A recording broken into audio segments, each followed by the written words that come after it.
And I pulled up to their house and I parked and I got out of the car, and there on the street was a little kitten, a little tiger-striped kitten, very friendly.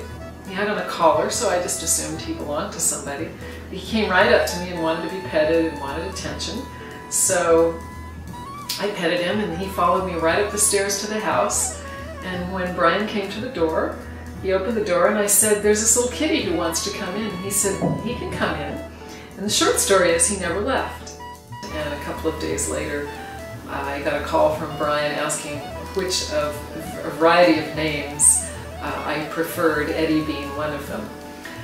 Eddie was from Eddie Haskell in Leave It to Beaver, which referred to his, he was the kid that liked to, you know, kiss up to Mrs. Cleaver because Eddie the kitten was so friendly to everybody at the time. He later got a little more choosy about when he was gonna be friendly to people or not. But that's the origin of Eddie, or Mr. Cat, as I fondly referred to him, and how I came to be Eddie's godmother.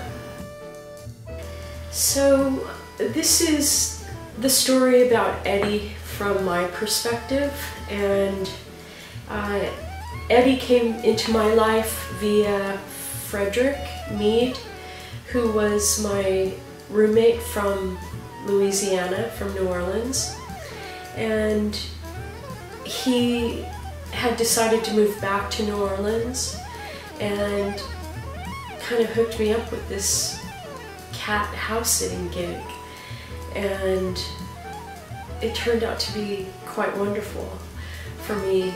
My first memory of him is being in the kitchen and him positioning himself in front of his cat food and water with his back to me, kind of like this, going, "This is how it works, bitch, get my food."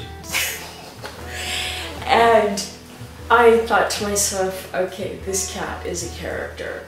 So that was the beginning of what turned out to be a very long relationship. I really loved watching him. I loved the aesthetic of Brian and Trent. I loved being in their home. At the first house on up in Ashbury Heights, I would sometimes on the weekend go out to sit in their lovely, wild, big backyard. And Eddie would sort of follow me, but he became sort of like the wild cat out in the wild outdoors, and he would sort of like follow behind me and just be on very high alert, and then I would go, you know, sit at the little table and chair, and then he would just kind of like stand guard and just sit and sort of be on very high alert the whole time. The last two sits with him, he was essentially fighting for his life. He became very thin, and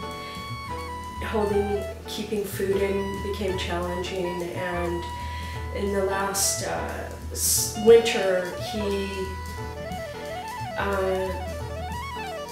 just, you know, he needed a lot of warmth, and I started, you know, taking him more in under the covers, and had a really memorable night with him where he slept right next to me, sort of like in the position of a human, just like stretched out next to me, and it was definitely the most intimate Eddie and I had ever been in terms of, you know, closeness, and it just is my last memory of him was sleeping together that night, and I miss him and wanted to sort of do this little video and in memoriam of him as a tribute to such a wonderful cat.